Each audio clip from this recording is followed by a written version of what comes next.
Hey, it's Cinna, and this is the third part, the assembly of the Kitchen Fairies card.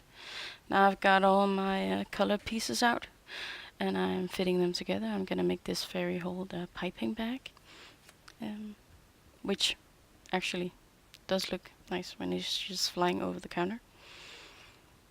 Um, let's see. There is gonna be some construction of pop-up parts, but mostly this is just gonna be gluing and placing. I'm gonna use the mixer for making a pop-up piece. I'm gonna make it right here out of this matching cardstock. This is, I think, the only one that's gonna be made of cardstock because everything else is going on top of pattern paper, and I don't like the break it gives in the pattern when you put in something that is in some solid color. So I fought a lot with acetate to do that, and I would suggest that you don't, unless you're like me and everything needs to be perfect. So, but I'm constructing this little box, collapsible box, to mount to the wall, to the table, and to the mixer to make it pop up when you open the card. And first I'm gonna put it on the mixer and realize I put it on wrong. Put it on right, hopefully this time. And then it's ready to be glued first to the card and the wall, and then together. This is a very tiny piece, so I don't mind the extra bulk that goes on when it's all the way around. And here you see my mixer standing right there at the corner. It does hang over the edge a bit, and I'm gonna cut it off before I finish the card, but it's okay. It doesn't really ruin the scene in any way, just going to make sure that it's not running away. And I'm going to glue my my little fairy here to a piece of acetate, so it's gonna look like it's actually floating in air. The other piece of the acetate will be hidden behind the mixer, and that will make her appear to fly. Oh, and I mean, I always have a lot of small, what are these called? They're not tweezers. I forget. Well, I have a lot of them lying around for when I'm gluing things and I need to hold them, and especially for these kind of things when I do pop-up cards, or if I'm doing the box card. They're nice to have so you don't have to hold them. I had to cut off the bottom of this cake stand because it was rounded and didn't really fit on my counter. And now I'm going to have to try and make an acetate piece for this one to stand. Annoying, I'm just saying it. It's really annoying. So, it probably would have worked better if I had had more patience with the glue. Acetate is hard to glue in any case, but I'm using multimatte medium. Yeah, whatever order those words come in, you know. And I'm leaving it. I made a ring out of the acetate, and is waiting for it to dry, and then I'm gonna flatten it and make it into a box. Here it is. I had to make a new one because it didn't want to work for me. And I think I did this one with score tape, and that was troublesome too. It didn't want to stick either. And I'm guessing it's hard to see what I'm doing, and it's not gonna work the way I want it to anyway. See, this pop-up unit will only attach to the wall because it doesn't go all the way to the counter. Therefore, the cake will not actually stand on the table. It will keep lifting up, levitating over the counter. So, don't do what I do. Convince yourself that it is better to make things in cardstock. At least for the first trial. Now, it didn't fit behind my my cake stand, so I put it on the flower instead and attached it to the floor here, so you can see the pattern paper through the acetate And it doesn't distract as much, but it's a pain in the butt to work with.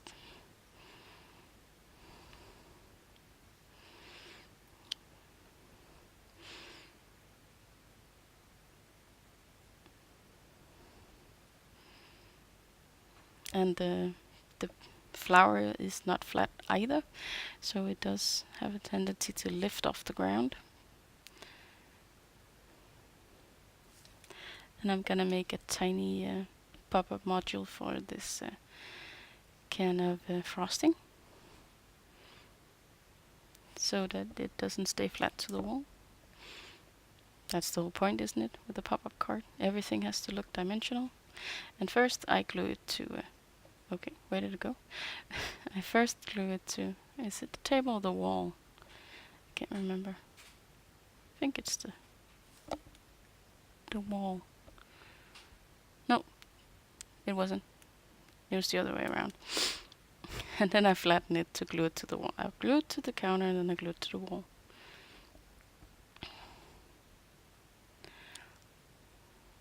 What are we doing now? Oh yes, the butter. It also has to be on the table, of course, and with a bit of dimension. This is where the reverse treatise are godsend, to be honest. I don't care which god, but someone sent it. I am making more acetate strips for more pop-up elements, more troubles, headaches, and yeah. I'm having a bit of trouble with the tip on my matte medium here, so I just pop off the top and use a cocktail stick.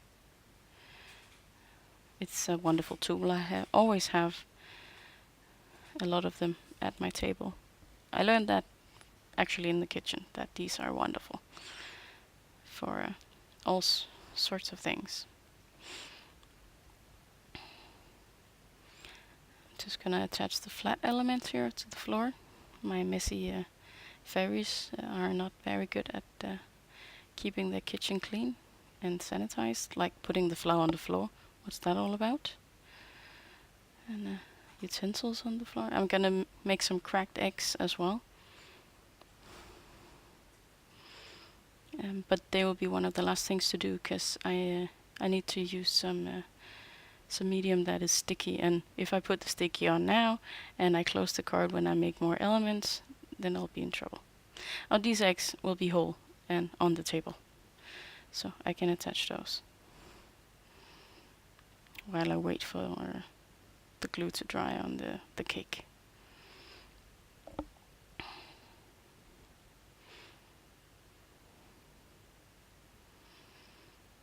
I think it's dry now. Hoping, at least.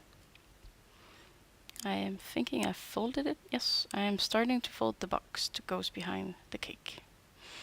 And these boxes, I don't really measure them, so I'm gonna make this one too big. Spoiler alert. So I tried to cut out as much as I could of this, but this just was very fiddly, and it's hard to cut most of it out and then it's still making sense. So as you see, my cake would be even more levitating now. Well, this is all about adjusting, I guess. I do have those nice dies to make pop-up cards, but I don't like them. I don't feel I have the same control as when I do this, where I can measure it out. And then I also have to put an extra...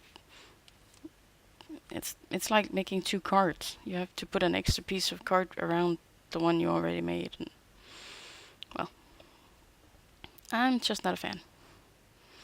I am thinking about getting the Lawn Fawn one though.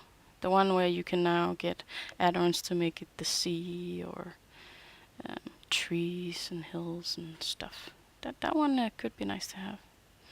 So I'm trying out my cake.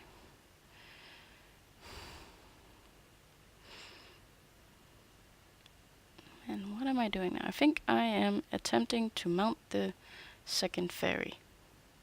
She is going to be flying by this cake.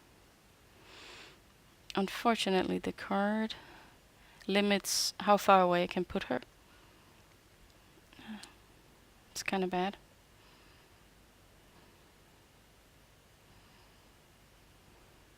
And if you noticed, I changed my shirt from one of the other videos. That is because we have we have a pyromania in the house, so to speak. So sometimes the living room is beyond hot. I had to let go of my sweater. It got far too hot. So there's my fairy, flying fairy. And I'm adjusting so she'll stay in the card. I would have preferred her to fly further away, but well, that's just it. Oh, here are the eggs. I talked about the eggs, I remember. So this was actually one of the questions I got on Facebook. I am probably gonna make a tiny video of this, just so the people who are just interested in my egg technique can see it. First I glue on the eggshells, so it looks like they hit the floor and broke. Now I should maybe have cut them into more pieces, but then again, then they would lose their egg shape a bit. I take a hole punch, a tiny hole punch, and make the egg yolks. These are very good eggs, by the way, since they're very orange. And my fairy and my cake is being annoying, just to say, at least. Well, back to the eggs, I think. Gluing in the egg yolks when the cake stops being annoying. Here we go. And then I put clear Nuva drops on top. You can use glossy accents if you want, but give it a good coat and drag it out so it looks like it's actually spilled on the floor. That's the trick. Now here's another thing from a Christmas card. I made lights on my Christmas tree. And okay, hate is a strong word, but I really don't like cutting out the flame on these candles. So this is what I did. I heat embossed them in black on vellum, just the top part. And then I cut them out in a circle to make like a halo around the flame. You should be seeing it in a moment. It gives a nice effect of glow. Oh, here's the candle. I'm just going to cut that one out.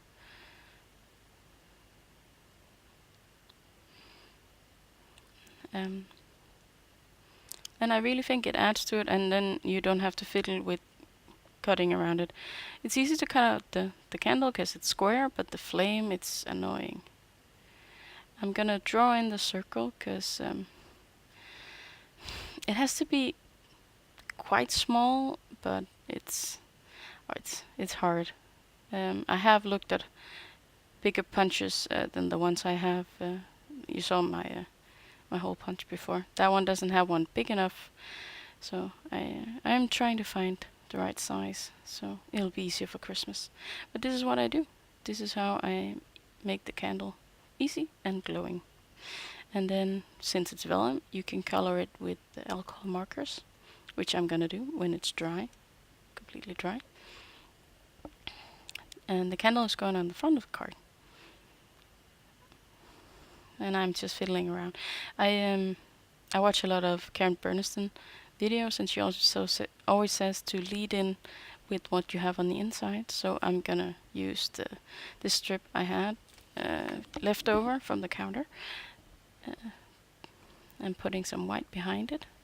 I have quite a few strips of white to choose from, so I'm gonna find one that fits.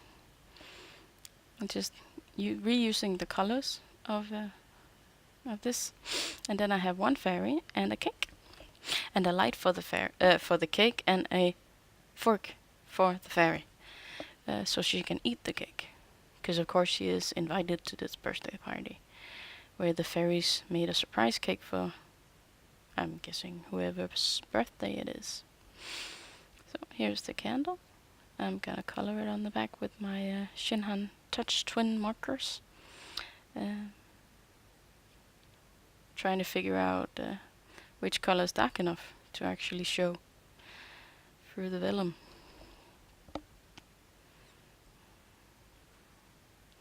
And there's just a lot of fiddling at this stage, and I think you know what I mean. Um, Finding a white piece that's actually square, not crooked. Gluing that on as straight as possible. Cutting off the excess. And the gray piece. And I think we are gonna be dabbling in some circles also. To highlight the fairy in her little cake. One of the reasons why this card was delayed was because I didn't know what I would make the fairies make. I didn't want to make the Christmas card again.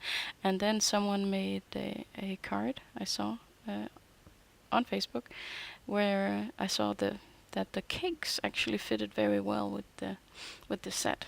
So I had to buy the year-free birthday stamp set.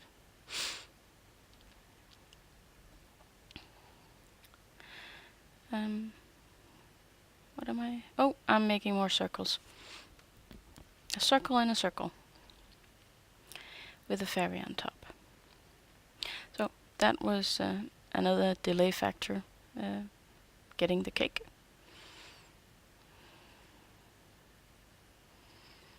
And I'm gonna be using, I don't know if you noticed the satin ribbon on my disc. It's gonna be used to hold the card closed, because it does have a lot of bulk. And that is why I'm gonna pop this circle up so I can feed the ribbon underneath, keeping it in place on the front of the card.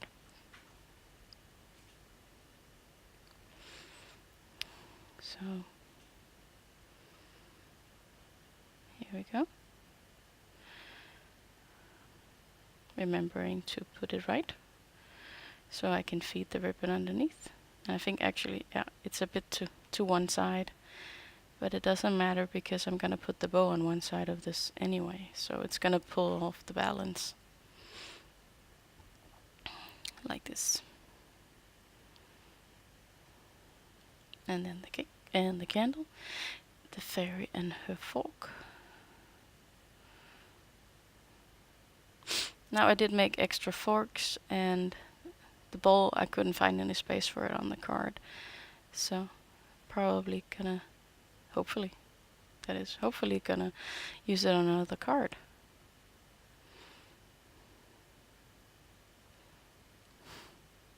This is a very cute card, I have to admit it.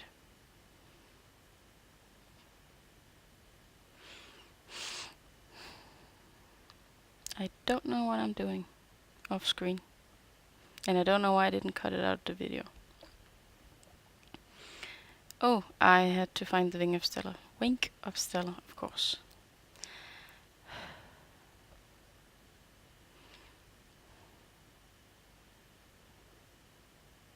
And then just let the water evaporate so I can put on my fairy with some dimension.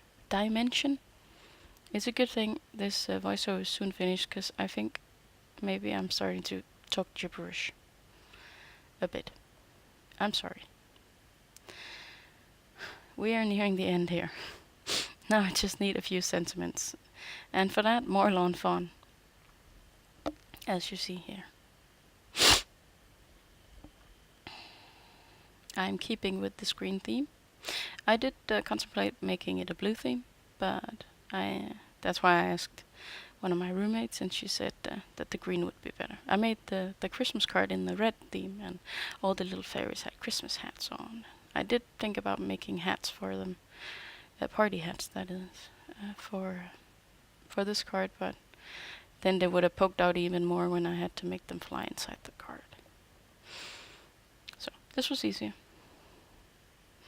I'm just gonna make some easy banners here. And then attach the sentiments inside the card. I cut out the part where I actually looked if I had room for them inside the card. I didn't want to stamp in the card. I have done too much at this point to ruin it. So banners were better.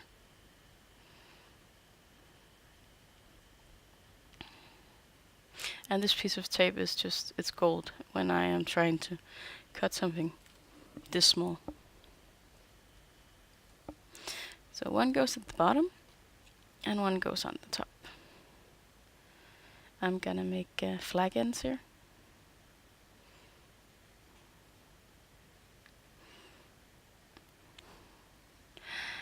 On both ends, and this is where the card is just about finished.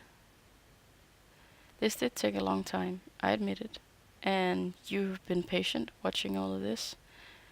I'm grateful. You can leave a comment telling me how bad I did or how much you appreciate this, whichever is fitting. You can leave me a thumbs up if you like the video. Subscribe if you want to see more. I promise I won't be making this long and this many videos per card in the future. The next few projects I have lined up are quite small, so I just had to get this out of the way since I made a promise and I intend to keep it. I'm gonna glue the ribbon on the back of the card though, to make sure it stays in place when the recipient, whoever gets it at some point, opens it. The string won't fall away. Of course, some people might want to display it open. I would love for that to happen, but people are different. So just tying up the card, and this is it. My fairies are in the kitchen making a cake, and it looks okay. And here are my eggs. Don't they look nasty? Have a nice day. See you soon. Bye.